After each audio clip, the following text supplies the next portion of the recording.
Bounty Hunters. Life on the blockchain. Oh God, the intro. I'm so fucking pumped now. All right. We are back, bounty hunters.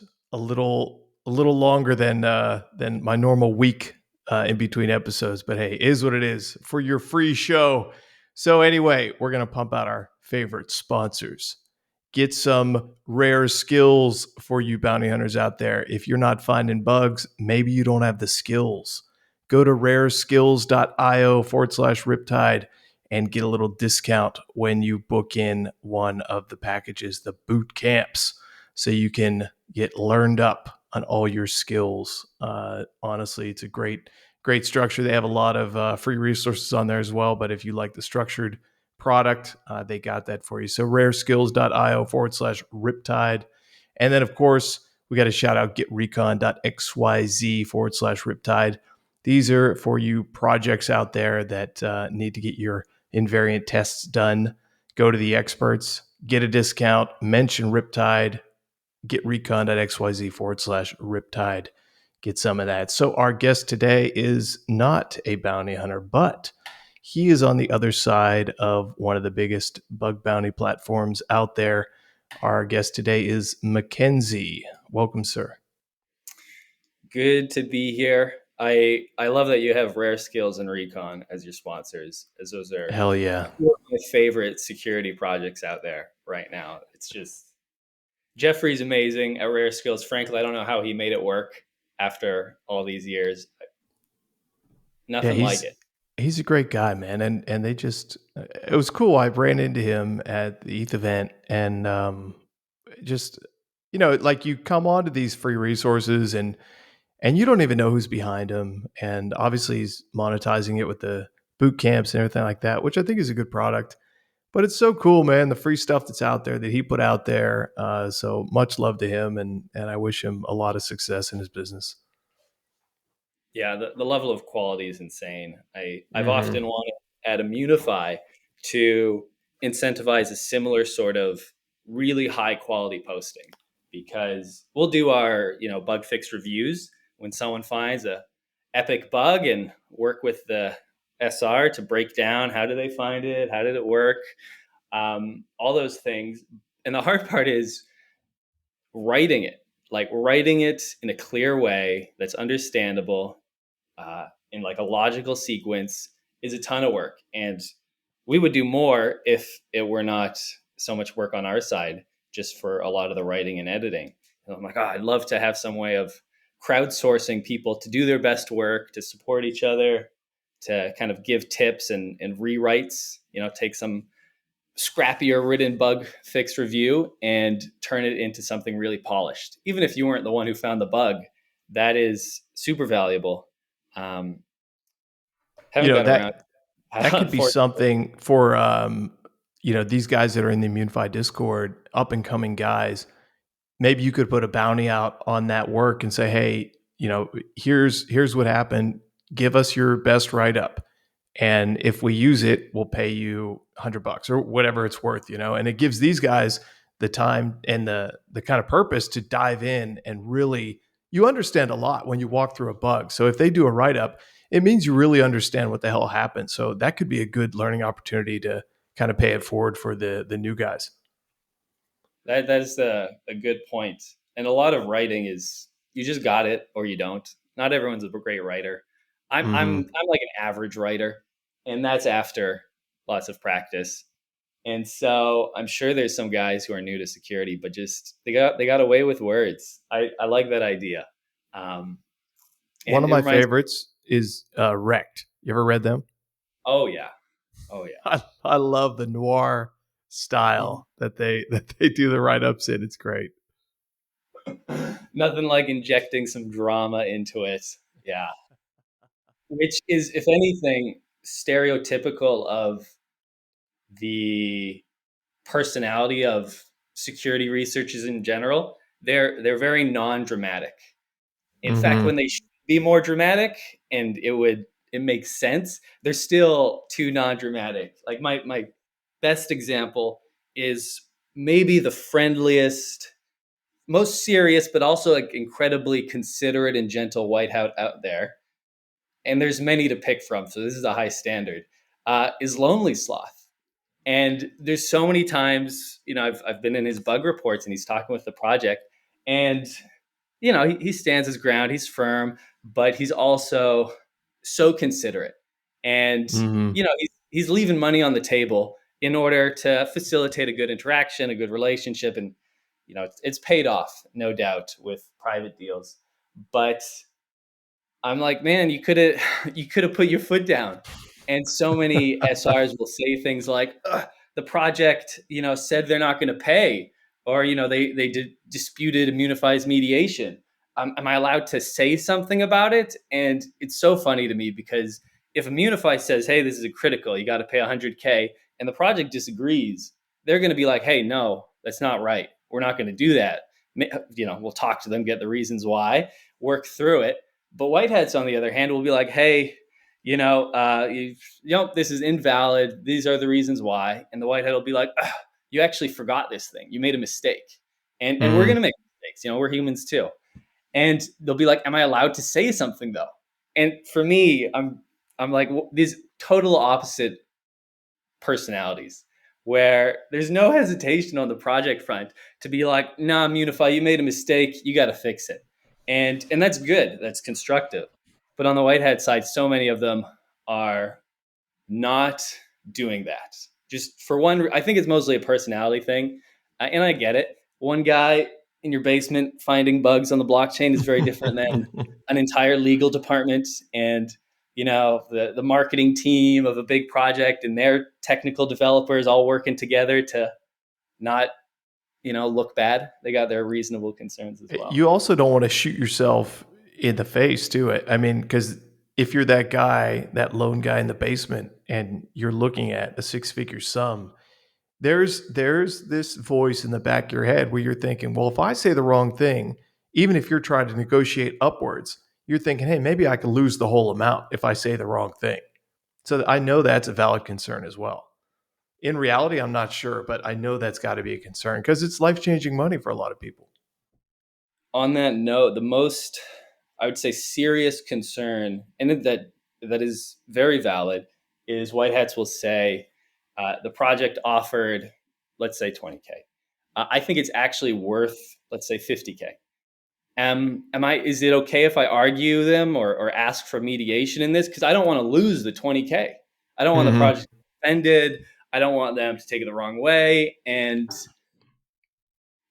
I've never seen that happen. In all my years, if a project has made an offer and you think it's actually worth more and you argue for it, or you ask mediation, which commonly happens, and I recommend doing, if that's what you believe, I've never seen a project like pull the rug out and be like, this is actually pulled off big alpha. This is serious alpha what you're dropping right now, because I don't think a lot of people are aware of this, because we don't know what's going on behind the scenes, and people can think that they're going to go to zero. And I used to think that as well. And now I look at it like I get an offer, and I made a tweet about this, like my skills in Saigon, street market negotiation, because that's what it is, man. And I notice it more and more where I submit something, okay, and then I just expect like a low ball, because if there's any nuance, and I get it, I do the same thing from a project perspective. If there's any nuance where I could say, hey, well, blah, blah, blah, they're going to try to just use, it's like buying a used car. Well, these rims are scratched. Right. Guys got to get used to just, like, you got to negotiate, man. If you have strong points, you should use them and just try to get the max payout. When there's a clear limit where the guys aren't going to budge, you already know the problem with bounty hunting is like you've lost your leverage. And at a certain point, it's like, well, hey, this is it. This is all they're going to pay, unfortunately. There was the only caveat there, which is my genuine concern if someone's arguing for a higher bounty, is if you request mediation and Immunefi comes in and says, hey guys, this bug's invalid. This bug's not worth anything. Which could happen. I've never seen it happen, but I'm always, just by personality, I'm very cautious, which works great, because if I had to do these negotiations in conversation, I would be a whole lot worse at it. But getting to, spend 10, 15 minutes thinking through the situation, another 10, 15 minutes writing out my response, being really precise, makes it a whole lot easier. And it is possible. You find a critical project lowballs you, Immunefi comes in and says, hey, you all overlooked this one thing, or these parts of the rules don't apply. If the project offered 20K or whatever it is, I still wouldn't expect them to back out. I don't know why that is after all this time, because it's consistent though. I've always seen it that way. No, that's good to know. I have had one bug, and I can't remember the project, but you guys, it was a mediation thing, and you guys recommended they pay out, and they never. I think this project ghosted, but they didn't pay out at all. They're like, "Well, screw you, we're bouncing," and you win some, you lose some, but it is what it is. Yeah, if you get a low number and you have valid points, then just argue it up, man. Good idea. I did spend some time after. So when I first joined Immunefi, I don't think this has come up anywhere before. I wasn't doing hacker success. I was doing product management. And then there was just a need. There was just like, hey, we got some problems to solve. Do you want to jump in and do it? Started doing it, started talking to all and everyone. My first, 1,000, 2,000 Twitter followers were just from people would tweet out, hey, I found a bug. Thanks for the help, McKenzie. And then I'd like boost up 50 followers. And that just kept on happening. I wasn't doing any tweeting myself, really. I was just reply guying. And after doing that for a while, getting a feel for a bunch of similar problems, we ended up, I think most people don't know this, but we ended up developing some more, refined hot meta rules, which they're on Zendesk and they're called feasibility limitations. But it was just covering all of these really niche edge case scenarios. And one of them I think that people relate to most is like, if I have to borrow $10 million to execute a bug, is it still valid? And that very rarely comes up. But I think it's, when it does come up, we don't want to have to figure out the rule on the spot. And so when these tough situations do come up, we've got most of it in advance. And I frankly, I could spend years just refining more and more bug bounty rules because there's so many edge cases. But it comes back to, just having good negotiation skills, knowing when to stand your ground, how to word it. Negotiating on the streets of Saigon is really the perfect example. I saw this great YouTube clip the other day where some guy is taking a Snickers bar, which for non-North Americans, it's just a candy bar, like unhealthy, high fructose and corn syrup sort of candy bar, and he's rebranding it as a protein bar, and then a health snacks bar, and then a dieting bar, and he's going on the list, an energy bar, and he's doing a really good job. And the ingredients are the same. He's not lying. It's just a matter of how you're presenting it. And frankly, I think we could do the same thing in bug bounty hunting, where I could take a valid report, something like a really serious bug, and write it as a total noob, write it as someone who is really poor at communicating, or write it as someone who looks like a spammer, write it as someone who makes the bug look like it's not there, just by how they communicate in the bug report. And that's probably one of the biggest problems, where you'll do really good work and then you'll kind of start off on totally the wrong foot, which frankly, I wish the stakes were a little lower. I wish there were a way of making bug hunting a little more collaborative, where there were more duos, so you could share your bug report and be like, hey, can you give me some feedback on this? And almost every time, I can guarantee 50% of it is going to get redlined. It's just going to be like, remove that line, remove that line. Don't, be so condescending. Don't speak down about yourself or the bug. Why are you negotiating? A lot of the time I'll see people negotiating against themselves in their bug report, like from the start. And I'm like, you don't got to do that. The project is going to do that. They're going to be better at it than you are as well. You just present your strongest case, honestly, with integrity.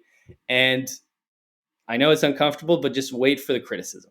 Wait for the attack to come. And then that's part of the healthy process. And without being overly bombastic as well in your report, that is a clear GPT red flag. You know, like this is a ultimate critical. It will take down all blockchains in the world. Like shit like that. It's like, dude, okay, the project is going to look at this, and you might just get a triager that doesn't even read the rest. You might get unlucky. You might just close it out, and it could be valid as anything. There was, I think it was Kankodu who said it well. It might have been someone else, but he was saying that the arguments you make in your bug report, they don't add up. You don't say, hey, I could do this critical thing. Also, I could do this minor stuff. Also, in weird edge cases, I could do a little more damage. What happens instead is all of those arguments just average out. So you put a super impactful one and you put a rather meaningless one that probably would never even come up in reality. And it's not even better. In fact, it's worse now. It's just diluting the tension from what matters. And that's the hard part. I mean, that's kind of writing 101, cut out all of the unnecessary stuff. And of course, you find a bug, you get really attached to the 1,001 ways it could be exploited and all the theoretical scenarios in addition to the more practical ones. And it's just your baby. You just want to show all of it, tell all the world, talk it up. And that's like the opposite of what you got to do. To be honest, I agree with you. The more wordy the bug report is, unless it's highly complex, it can be signs of a weak report. Because I'll tell you, the ultimate Chad report is 2 words: full drain and a working POC. And when there's no nuance, it's just like, that's it. There's nothing you could say. I did it on a live fork. It's done. Yeah, 100%. And frankly, if you got, a bug and you're like, maybe it could be a drain, but all I can kind of prove is griefing right now or block stuffing, then you're better off. Just frankly, I think it's a total waste of time to try to argue for the full drain if you know that's not true, or not if you know it's not true. But what I mean is, if you don't know how it's true yet, if it's still a hunch, then either submit it and say, hey, this is griefing, it's medium severity, please give me $5,000. Or you go the other side and just hold on to it and be like, all right, I'm going to chew on this one. I'm going to try and get a really big 6-figure payout, but maybe someone else submits it before me. And frankly, I have seen that happen as well, where someone will. I mean, this is probably one of the most painful stories. This is from way back years ago when I first started helping people in their bug reports, and someone submits a critical, and it's combining multiple bugs together. It's really clever. And then someone else, though, we had found out, had already submitted one part of that chain that totally solves all of it, but they'd only submitted it as medium because they just didn't see the bigger picture. And that did invalidate it. That was it. It was like, hey, this isn't a bug anymore. They've already paid for the bug that fixes this. And that was like a long dispute. There was miscommunications going around. It was a tricky scenario. And then it ended like that. And I was like, dang, that's painful. I've never seen it since, but I'm sure it comes up. And that's kind of just the risk you got to take if you're new, just, get your reps in, submit it as a medium, write a good bug report, keep on trekking. If you're more comfortable, more established, then I would say, if like Riptide, you found it and you're like, I got a hunch this is a critical, it'd be like, yeah, it's probably worth it for you to hold on to it. And in a month, revisit it, even 3 months later, and like, is there something more here? Or maybe there's something in a fork of that protocol that it sparks inspiration for. If you're a sloth, you lay low for 2 years. You just sit on it like your baby.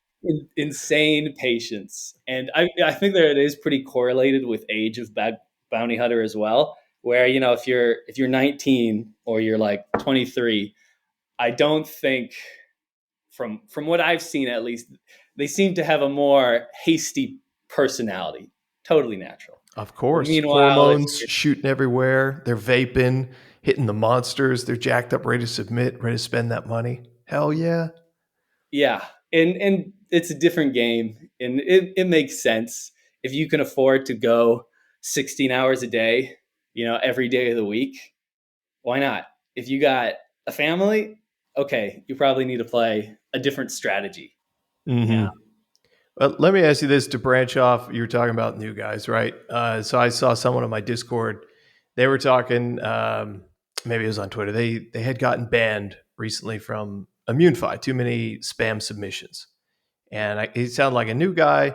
Sounded like he was not native English speaker, which is another thing we'll talk about too, and how I think that those guys face a disadvantage just because communicating their bug report, exactly how it should be, but how GPT can kind of help that.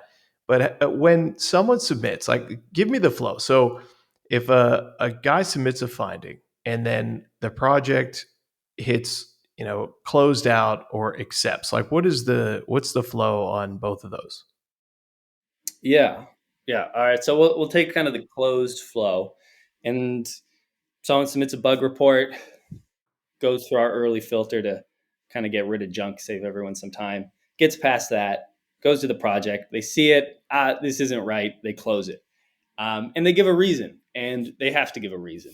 Many times it'll pop up on Twitter, maybe once a month, where a project forgets to input the reason. And the, the message is just, hey, we're closing your bug report for insert reason here. And that's what they send. And that is our template. I just had to remind them, you do need to input a reason, and give us such comical posts as that. And then it goes back to the white hat. Do you want to dispute this, essentially? And this is where bringing in Immunefi for help would come in, request mediation, give more context on what the project missed or misunderstood. And from there, it kicks off the mediation flow. Sometimes it's just a matter of white hat and project need to talk to each other. Sometimes it's a matter of, no, there's already a hard technical disagreement or rule break or rule misunderstanding, and Immunefi needs to come in. And how many mediations result in? Do you have stats on that? Result in towards the researcher versus the project? So is there any percentages that you know? The percent of paid reports that involved a mediation. And so this is just, if we take 100 reports that got paid, so they're valid, low severity, critical severity, whatever. How many of those required a mediation or just requested one even? I'd be interested what your guess is, Riptide. On how many require mediation? Jesus. I don't know, 30%. Yeah, it's pretty close. Yeah. It was about 20%. Okay. Excellent. And that I saw that. I was like, yeah, frankly, I don't see any of the 80% that don't require mediation. Because I only look at the problem cases. My view gets skewed towards problems and the way things can go wrong. But majority of paid reports, they come in, they go smoothly, project pays out. White hat doesn't even need to ask for help getting the project to pay. That's something that comes up sometimes. Someone pays too slowly. And that would count as a mediation. Not even that happens. About 20% of the time it goes smoothly for valid bugs. The vast majority of mediations are for invalid bugs. And that's, frankly, I think that's just a matter of it's really hard to know all of the ways a project might be mitigating against a given bug. Like someone put it well, project knows their code base best, white hat second best, Immunefi third best. And so that's the way that one flows. So the vast majority of mediations, because we get, I wish I had the exact number here. Hundreds. Are you limited to a certain amount? Like each white hat can only have so many mediation requests each month or something? We used to not be limited. We used to be, I remember when I came in, there was no limits on a whole lot of things. Before ChatGPT wrecked the landscape. But even frankly, just when Immunefi was smaller, just smaller communities have this advantage of higher quality. And Nowadays, we do not have any limit for, I think, people who've got one paid report. I think we have some threshold, something pretty simple and concrete like that. And then, you've proven yourself and you can request as many mediations as you like. And like in all, it's always kind of the low quality people or the spammers or the people who think they're great but are actually quite terrible that end up submitting. But we have a rate limit of 5 bug reports per 2 days, and frankly, I think there's like 2 or 3 times in my entire time at Immunefi that someone has needed to post more valid bug reports than that. And one of them was just Trust found a bug that applied to like 30 protocols. Okay. So yeah. I got to submit this to everybody. All right. Thanks for letting me know. We'll lift the rate limit for you. Here you go. And yeah, a whole bunch of them were valid. So what about, but when in projects see something, they're like, hey, okay, this is BS, closing out. Do they get to rate the submitter? Is there some sort of feedback thing where you have more clarity on like, oh, this guy, we're flagging him for spam. Look, these projects are all saying low quality report. Are they giving you 4 stars? Like, is there any feedback from the project? Yes. So we do have all of those. We do have a way they can flag for spam. And then that surfaces for us to investigate, because often, frankly, the most of our spam comes from one person will come in and they'll spam like 20 projects all at once. And they'll just keep doing that. Every 2 days, they send another 5 bug reports every 2 days. And they're all critical. And you're like, wow, you're finding all these criticals across all these projects. You're sure amazing. No humility. Before I mentioned the feedback rating thing, I just remembered the point that I've said many times over the years, where the vast majority of white hats, the more skilled you are, the more respectful you are. In fact, often the more too respectful, too polite. Like I mentioned, people leaving money on the table, just being a friendly guy. Compared to spammers are the total opposite.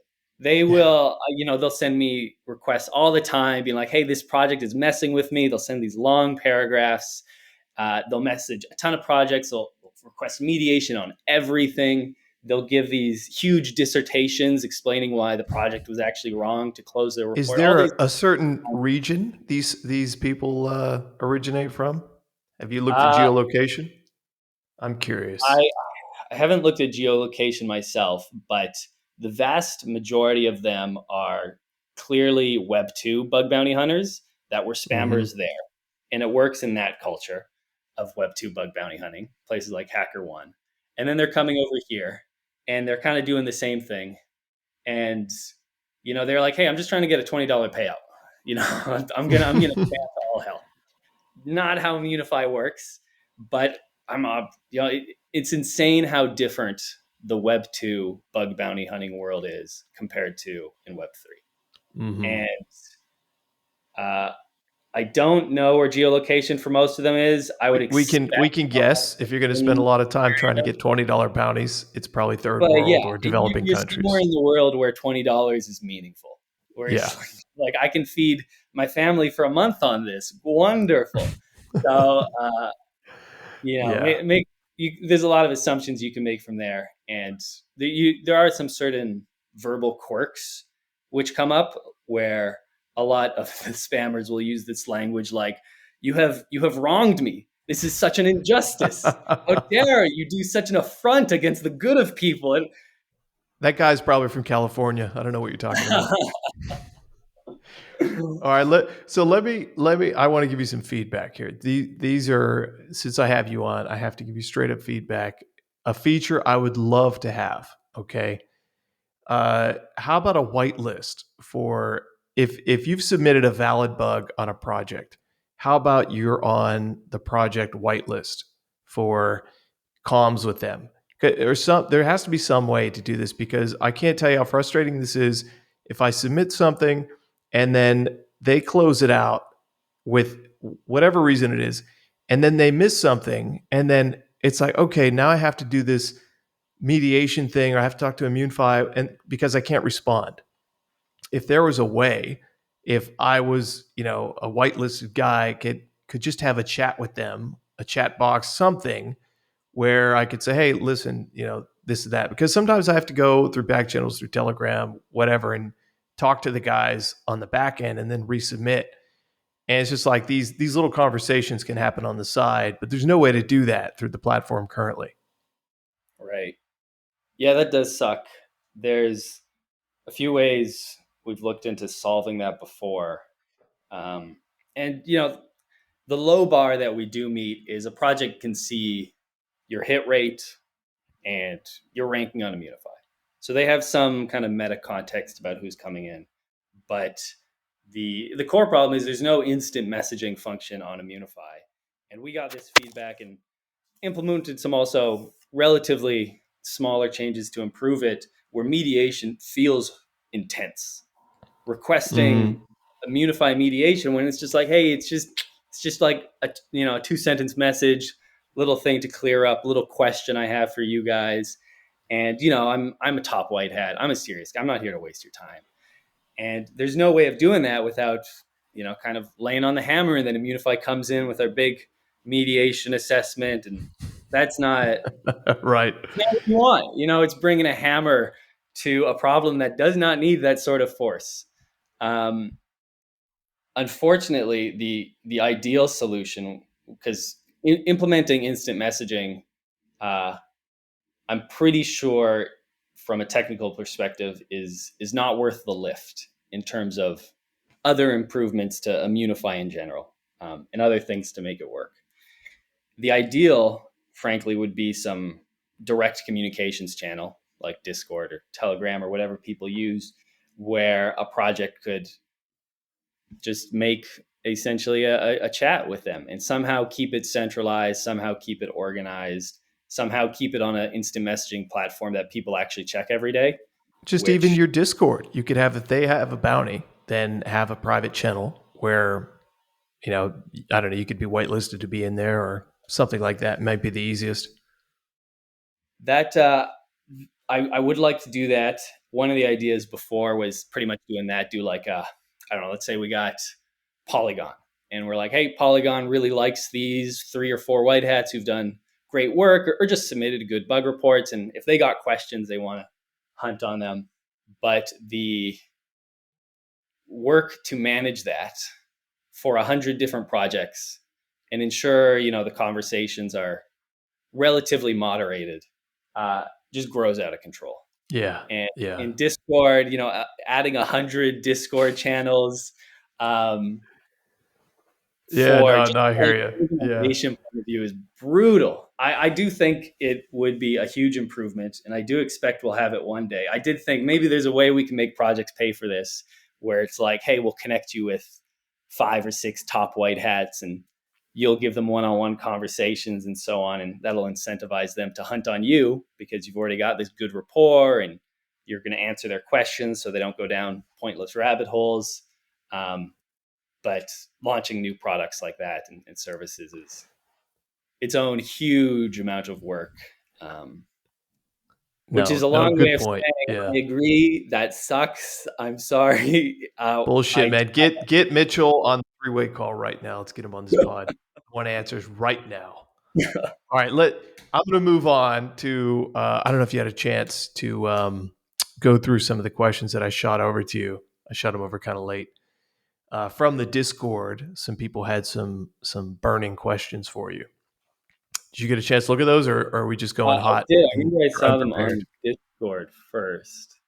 Let me pull that up because I remember there were a whole bunch. And they were data-oriented questions. Whatever you can answer. But I'll kind of go through a few, and then if you can't answer, it's fine. But if you can give any input, I think it'd be good. So we'll go through. No, go ahead. Yeah, the first batch of questions is % of reports where the white hat is happy. Were those paid with mediation, paid without mediation, unpaid with mediation, unpaid without mediation? And this ties back to the feedback question you were asking earlier, where we do have, not just for projects to flag spam, but for projects to rank give feedback on the white hat and kind of give, a simple numerical score. And same for the white hat, to give a simple numerical score. Did the project treat me well? 1 to 5. Did Immunefi treat me well? 1 to 5. And the problem is almost no one uses that. I don't even know if you know about that. I've never used it. I didn't know there was that. Making it more clear that this feedback mechanism exists.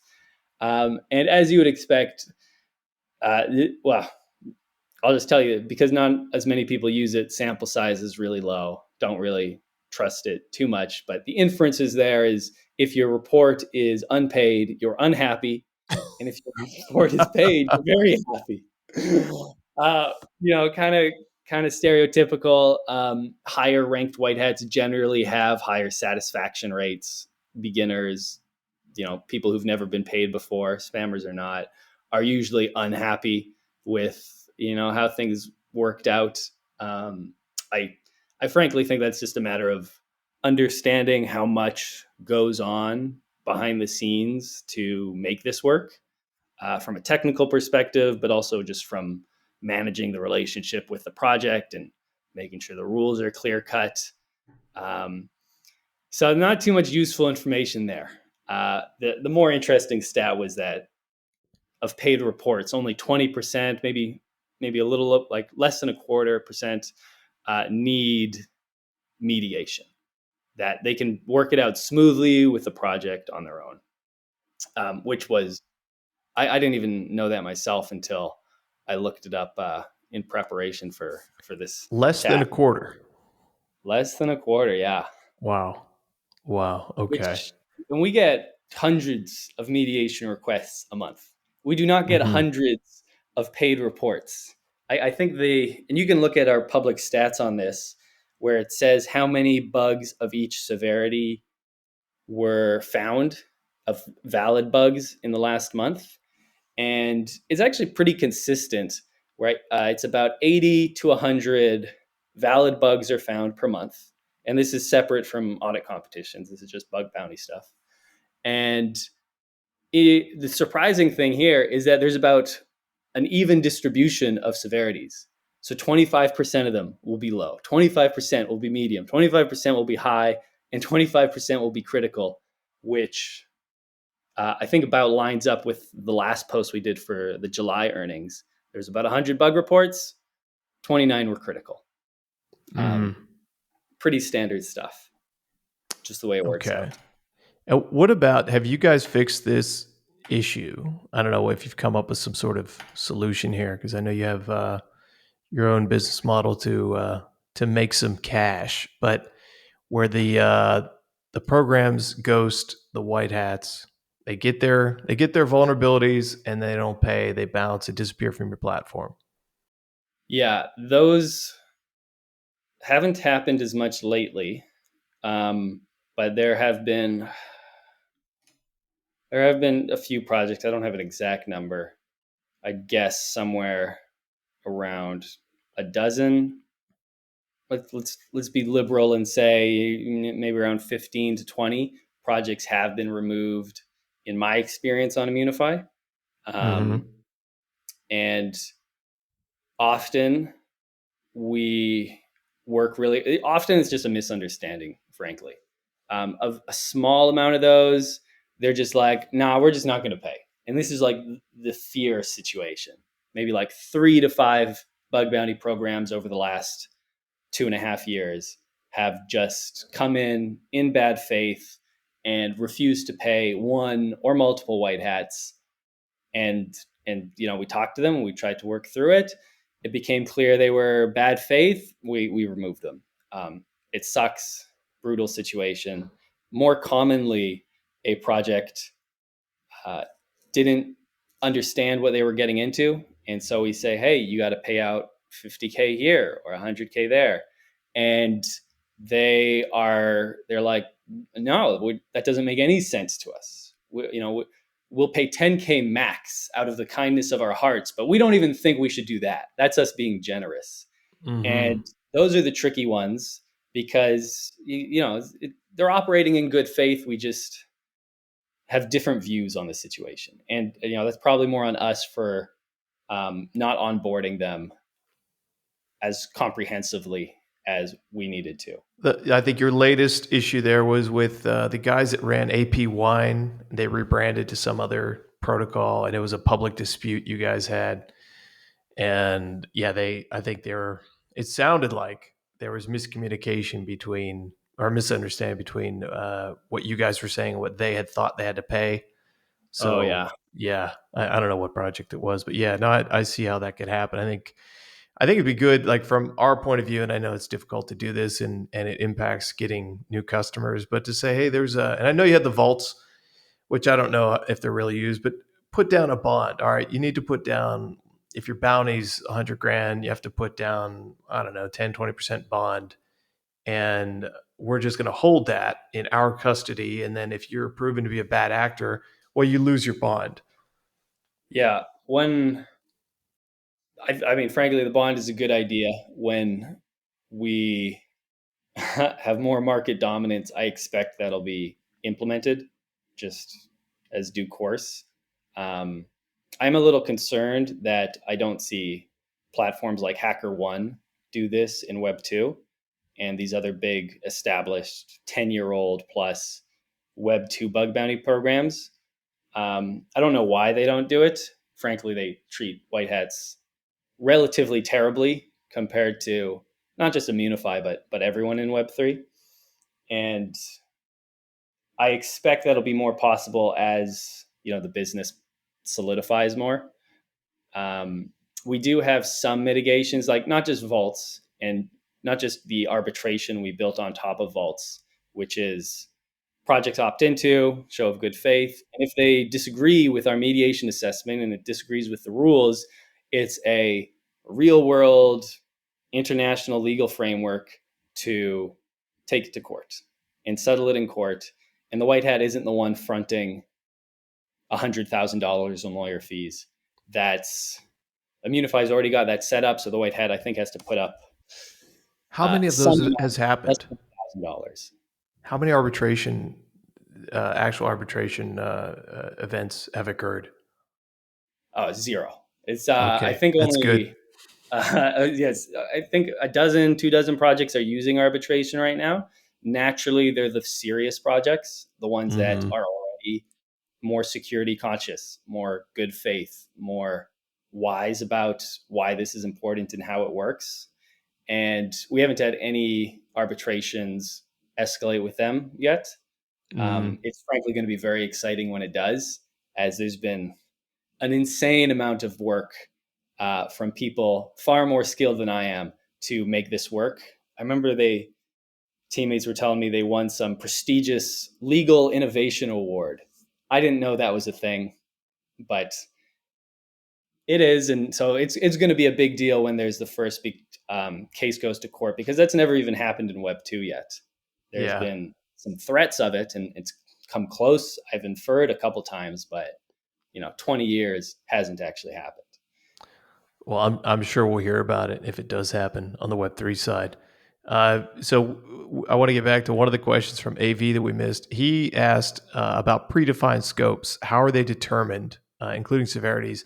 Is it just by the projects? Do they just pick what they care about, or does Immunefi also have some role in it? Because you can go to bounties and it can vary widely. And from my point of view, it makes sense for the project to be in control of this because they should be paying out for what they care about. But sometimes you'll just see maybe 2 impacts in scope for certain projects. So how does that kind of work? The evolution there is fun. Where when Immunefi started, it was we had a loose framework. It was very collaborative, and then I can mostly look at bug bounty program rules from the various. Immunefi is 4 years old from each year. And without knowing the year, just know which year it's from based on the terms used, because it's gradually become much more precise, much more standardized. And today, the project does decide the scope. And within limits, they do decide the severity as well. And when I say within limits, I mean that each impact has a given severity. Griefing is medium. Stealing yield is high. Draining all the funds or permanently freezing funds is critical. And sometimes projects want to change that. They say, oh, permanently freezing is actually high. And in previous years, we would accommodate to that newer company wanting to get traction. These days, it's much more, no, that's a critical severity. Unless you can present a really serious case why that shouldn't be critical, which almost never would come up, then we do not allow them to change the severity of impacts. There's They do still get there's a huge gap here though. There's a huge gaping hole that I have a big problem with is like, I like what you said, but if you have a project that says this is a critical high, whatever, and they want that big $1 million payout for criticals on their page, and then they'll say, hey, critical, yeah, minimum 20 grand, maximum, a million. And then the level of just the question mark there for everybody involved is ridiculous. Like, you submit a critical and, well, what warrants the max payout? What warrants a mid payout? Because obviously they're going to go lower on the scale. And it gives them so much leeway to say, oh, we have this big program for advertising for their board. Everyone wants to see that. And in reality, it's like, well, we could pay. I know they have internal conversations. Say, look, yeah, critical. Okay, listen, we could downplay. We could pay very little, unless it's the 2-word Chad report full train. Yeah. And we had this issue more on our older bug bounty programs where there wasn't a good minimum critical payout. Nowadays, the principle we use, and I think this is accurate. It's off the top of my head. I haven't looked at this for some months, but I believe it's intended to be either 25% of your max critical or 50K, whichever is lower. So it's always intended to be a meaningful amount of money, despite that question mark, which especially applies when funds aren't directly at risk. If they are, those great. are the hardest ones. Those are the hardest ones to justify, because if you can't quantify it, it's a fucking mystery. It's a black box for everybody. And it applies most for blockchain level protocols rather than apps built on top of them, because so much of that is network gets shut down. How do you quantify that? And especially those are usually the more big bounties and usually the more serious projects, and more of the new ones or when we update their bug bounty program with them, we'll say, let's put a number on each of these unquantifiable impacts.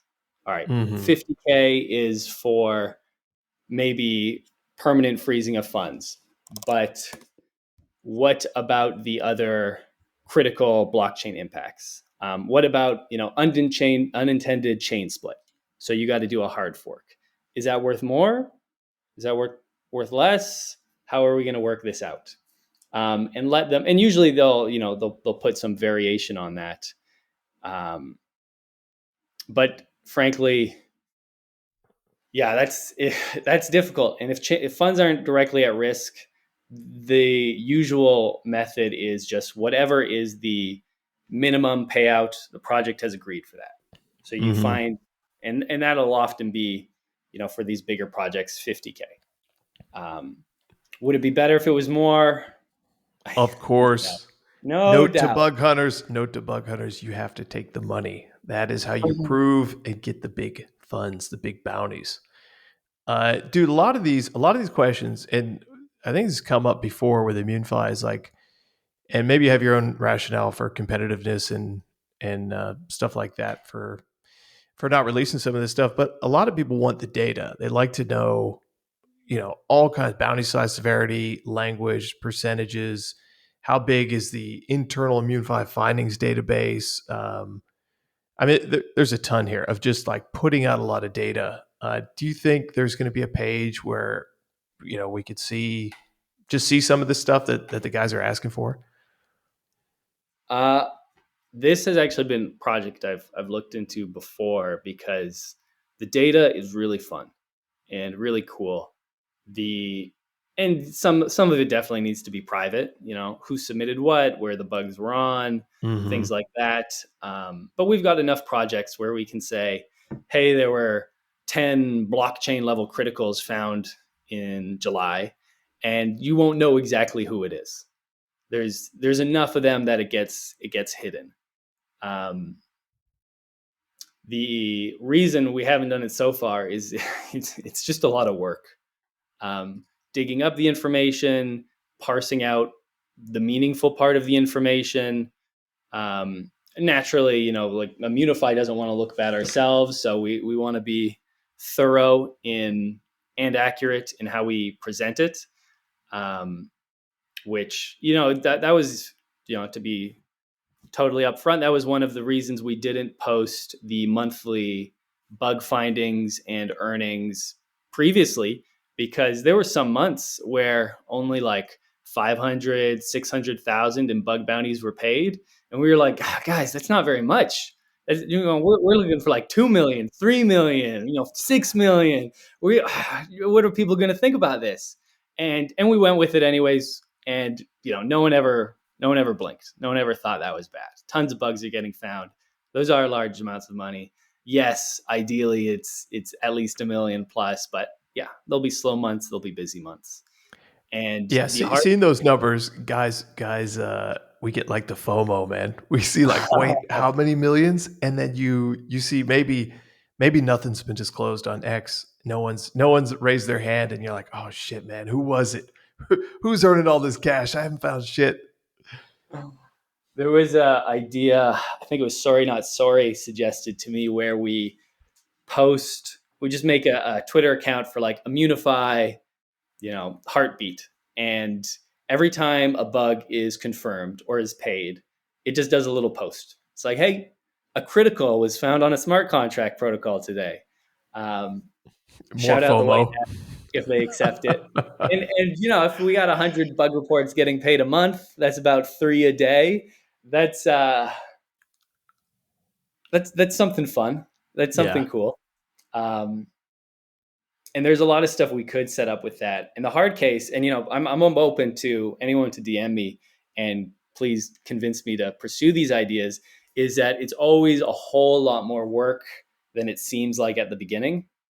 Especially Immunefi wants to do things to a high quality, and especially because we got to make sure that we're respecting our project's information, we're doing things accurately, all of this. So there's not so much scrappy throwing stuff at the wall, just because of the security nature of things. And like every other company, the tendency is to go too slow. So if someone could say, hey, here's the business case on why you should put out all of the stats, break down number of bug reports submitted per month, per year, based on the protocol type and the language, how many were paid, how many requested mediation. Already, you can tell this is becoming a very big data heavy page, which it takes someone data intelligent to make meaning out of. Then I'd be all for that, because frankly, we've got dozens of internal data pages that we'll set up, and I struggle to parse information out of them.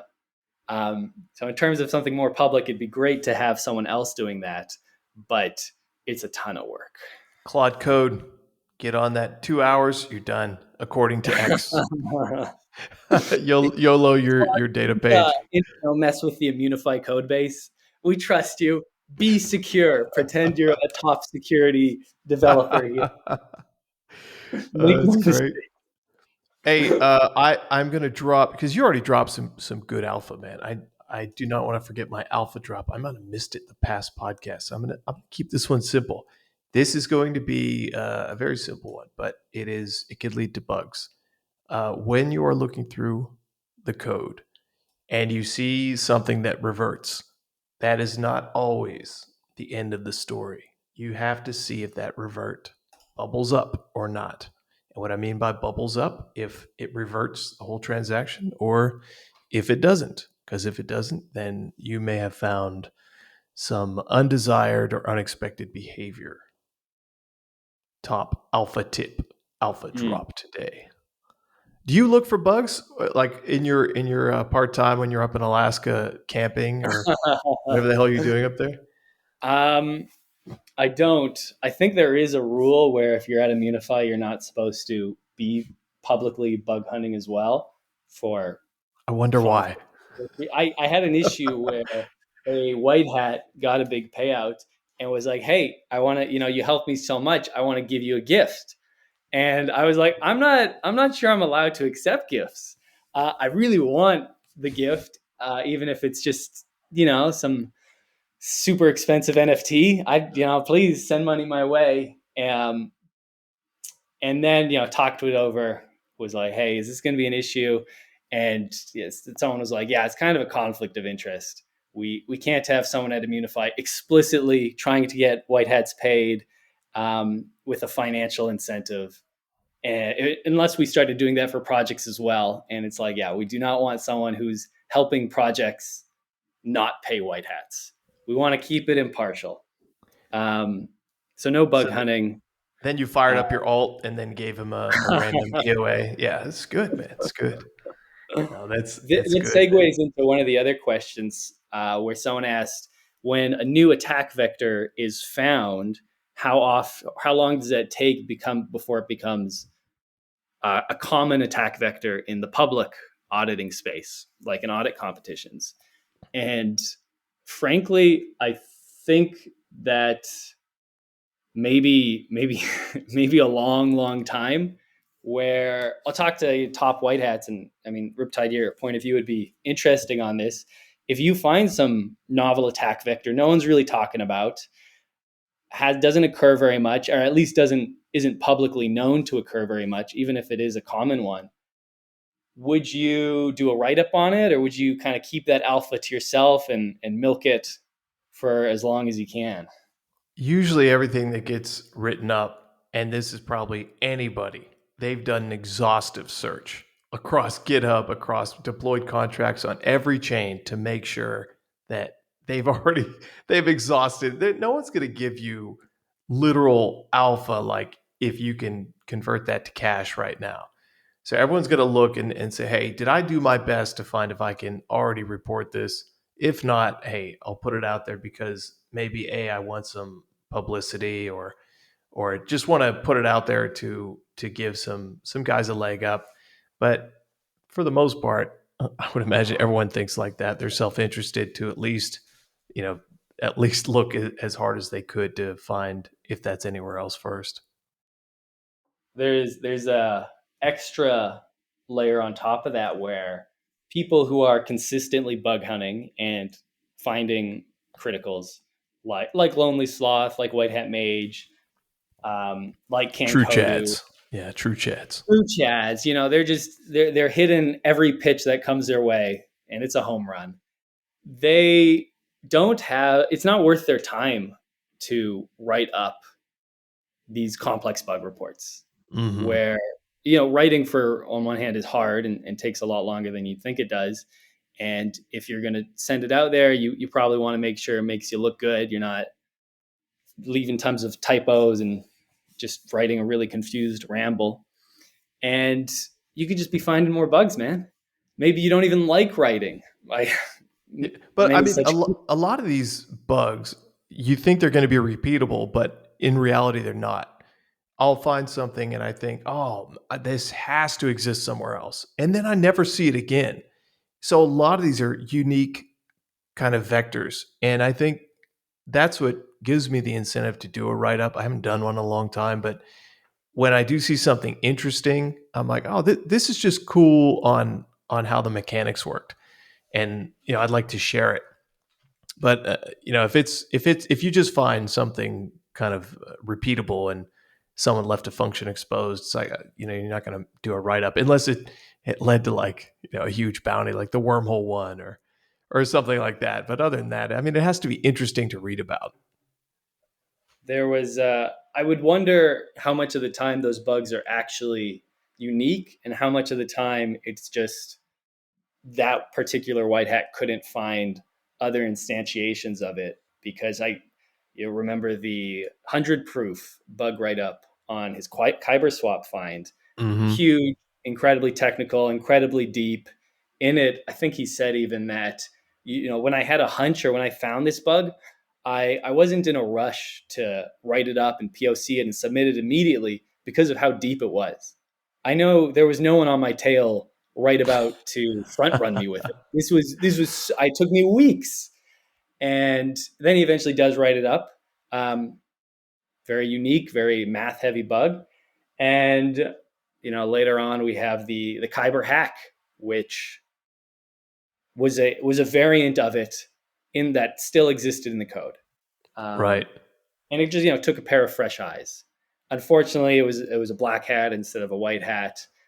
You must address him as Kyber director, or else. So funny. The ego of that guy. That's Hall of Fame right there. I need that story completed. I need someone, making a little YouTube documentary on that. It's probably already out there. But that, that's one of the hardest things to do, is when you find something, and I mean, shout out to 100 proof, is when you find something and you're like, you have a big urge to report it, even if it's not like fully sussed out sometimes. And it takes a lot of self-control to say, hey, wait, like he's able to do, and just take a while to fully investigate and write up the whole thing. And that way you fully understand it, and hopefully you see any other kind of gaps in it as well. It's almost a platitude to tell people, stay calm, go slow, look where you're stepping, look what you're doing, don't rush it. But it's so true. I saw even one of the retired UFC champs, Mighty Mouse. He was saying the same thing. And, he's 38 now, but he's like, I'm looking at my fights, especially my younger fights, and there's nothing more time sensitive than someone right about to punch you in the face. And he's still saying, you know what? I should have taken it slower. I should have been more calm and attentive in my fights, and not jumped on every perceived opportunity, but to have been more precise about it. And in bug hunting, I think it's the same thing. These big bugs are usually going to be deeper ones, or it's just going to be something that takes a fresh pair of eyes, looking it over from scratch. And there is no speed run in that. Yeah. Don't rush. That is really, it's easy to say, but hard to do in practice. I will say, for bug bounty negotiation, about literally 80% of the support I give people is, this is okay. This is normal. The project is trying to invalidate your bug report. Talk to the project. Okay. If that doesn't work, request mediation. No insults. Don't lose your cool. Take a day or two off before you respond. That's okay. And just make a really clear technical point. Leave it at that. Don't kind of get ahead of their argument and argue it before they've argued it, and go 5 layers deep. No, just say what is relevant to say right now. Let them respond. Take it slow. Very good point. Don't blow them up on Twitter. Just don't blow them up on Twitter. Chill the fuck out. I give this, as I've done this for a while, I've learned, and I give this piece of advice, and I look at things through the eyes of incentives, and I say, before you type that message, think about, what is your intended outcome by doing this, and is it going to help you achieve that outcome? Yes or no?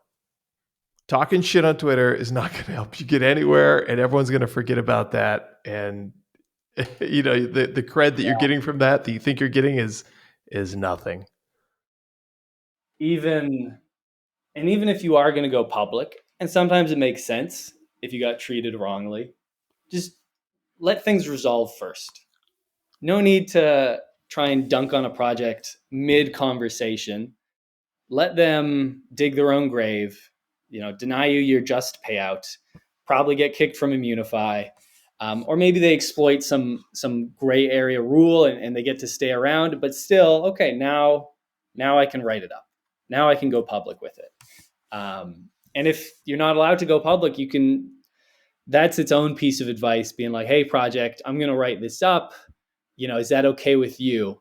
Just get ahead of their fight about it. And if they're saying no, you're like, all right, does this make you look more suspicious or less suspicious? Because, if someone slanders Riptide, I think Riptide as a business is going to be okay.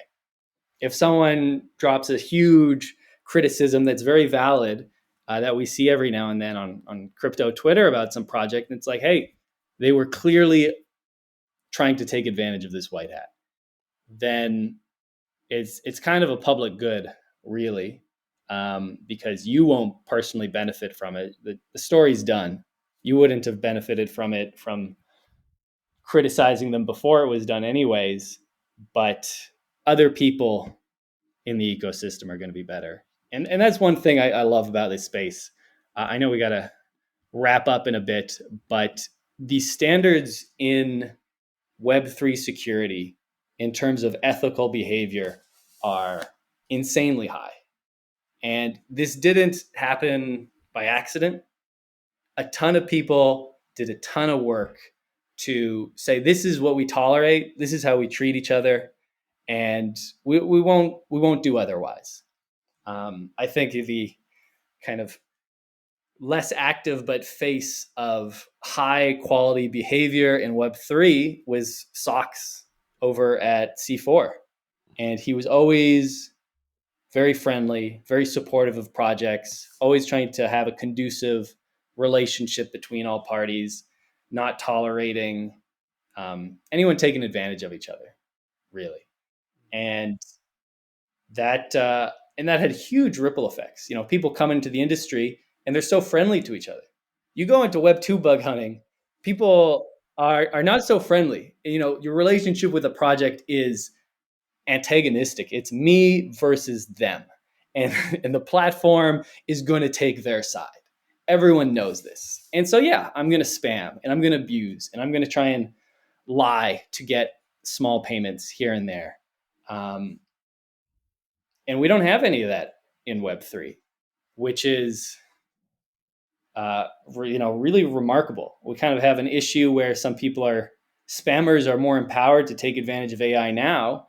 But how often do we see on Twitter some AI audit firms saying, hey, we won this competition, or we were better than private audits manually done? And everyone's like, no, we know you're lying. People are like, I will do a competition against you. People are not tolerating any level of bullshitting. And especially in terms of like the businessy, salesy sense of things, there's very, very little tolerance for people misrepresenting themselves. Mm-hmm. And I think that's great. I think everyone benefits in bug hunting specifically. The projects can have a much better relationship with white hats. As much conflict as you think there is now, and incentive to fight each other, things are so good. We are so lucky that projects and white hats are able to have a good relationship with each other. Not always a pleasant one, but good faith, technical arguments, and big payouts. There's no. That's what we like to hear. That is what we like to hear. Onward. But my thing there is I appreciate when people call out Immunefi. I did a tweet on this earlier. Someone was saying, hey, I had a bad experience in the bug report. And, we had a big conversation internally. I talked to him, sent some responses as well. Other people did also. And it's like, this is good. We are going to slip up. We're going to lose sight on what's important. Unless other people hold us accountable, we're going to hold you accountable in return. And it's just, life's so much better that way. Yeah, that's what we like to hear. And I think you guys are doing a great job. And I think clearly dominating the space for that reason. And we are at our hour mark. McKenzie, thank you for coming on. We will see everyone next time on the blockchain.